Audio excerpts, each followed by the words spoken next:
Hi friend, कैसे हैं आप लोग। उम्मीद है कि आप लोग सभी बहुत ही अच्छे होंगे और लगातार अपनी तैयारी में लगे हुए होंगे। मित्रों, आज है 23 जून 2023। तो चलिए आइए देखते हैं आज के प्रमुख नेशनल एवं इंटरनेशनल करंट अफेयर्स जो कि आज के न्यूज़पेपर में छाए हुए हैं। तो इसमें सबसे पहला है, बिहार की राजधानी पटना में बड़ा सियासी जुटान हो रहा है। भाजपा के खिलाफ 15 दलों की बैठक आज। जी हां, बिहार के मुख्यमंत्री नीतीश कुमार की अगुवाई में विपक्षी दलों की एकता को लेकर के बहुत ही बड़ा बैठक हो रहा है और इसमें 15 दलों की सदस्य जो है आज शामिल होंगे।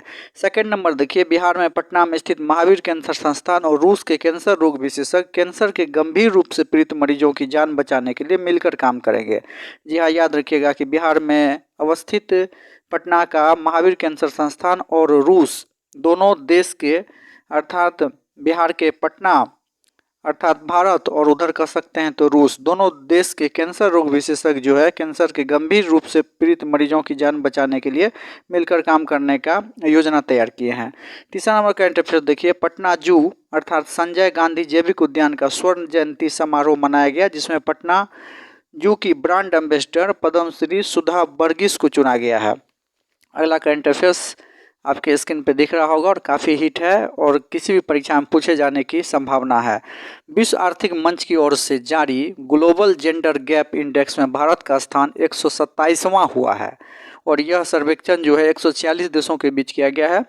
इससे पूर्व भारत का स्थान 2022 में 135वां था और कह सकते हैं कि भारत जो है इसमें आठ स्तर ऊपरी छलांग लगाया है और अब 2023 में ग्लोबल जेंडर गैप इंडेक्स में भारत का जो है स्थान 127वां हो गया है। शीर्ष स्थान आइसलैंड का है और लगातार 14वें वर्ष से जो आइसलैंड इस पर लगातार शीर्ष पर चला आता रहा है।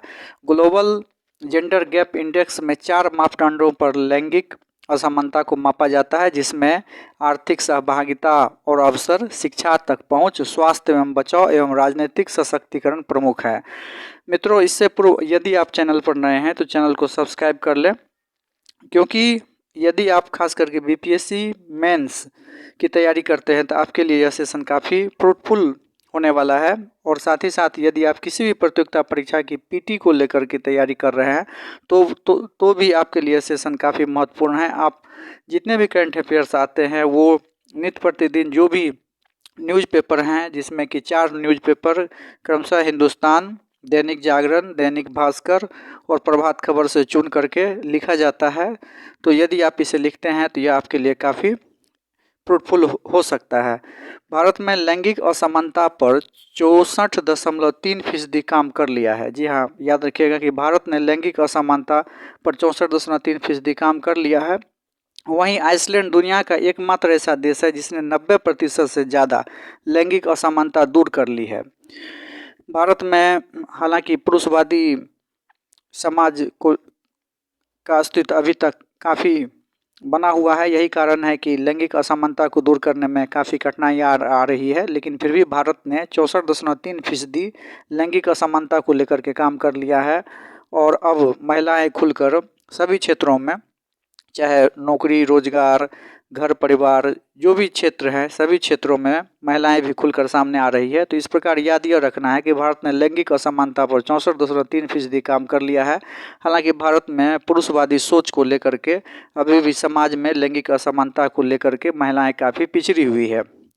लेकिन वहीं पे आइसलैंड की बात करें तो आइसलैंड में 90% से ज़्यादा लैंगिक असमानता दूर हो चुका है। यही कारण है कि आइसलैंड लगातार 14वें वर्ष से प्रथम शीर्ष स्थान पर रहा है। 5वां नंबर करंट अफेयर्स देखिए, टाइटैनिक का मलबा देखने गई लापता टाइटन पनडुब्बी में ऑक्सीजन समाप्त हो गया है और इसको लेकर के सर्च ऑपरेशन जारी है।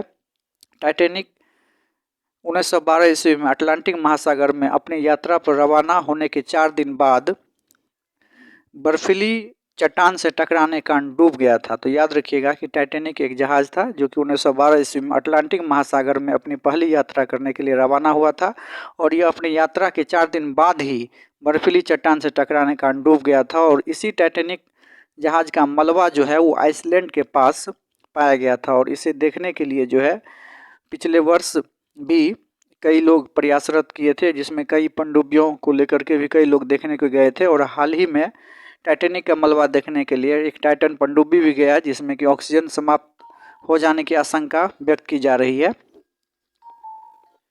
अगला करंट अफेयर देखिए जो कि आपके स्क्रीन पर दिख रहा है। छठा नंबर है, भारत की पहली मानवयुक्त अंतरिक्ष उड़ान गगनयान अगस्त के अंत में संचालित करने का इसरो का ऐलान किया गया है।